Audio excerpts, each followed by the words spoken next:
ஒரு காலத்தில் வலிமைமிக்க அரசன் ஒருவன் இருந்தான். அவர் ஒரு செழிப்பான ராஜ்யத்தை ஆட்சி செய்தார்.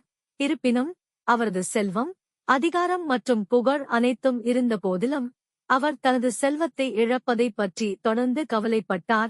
மேலும் தனது ராஜ்யம் அழிந்துவிடுமோ என்று பயந்தார்.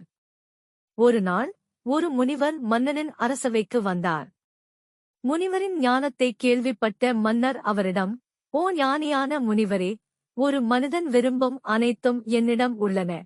நான் நிம்மதியாக வாழவும், நான் பெற்ற செழிப்பை அனுபவிக்கவும் நான் என்ன செய்ய வேண்டும்?" என்று கேட்டார்.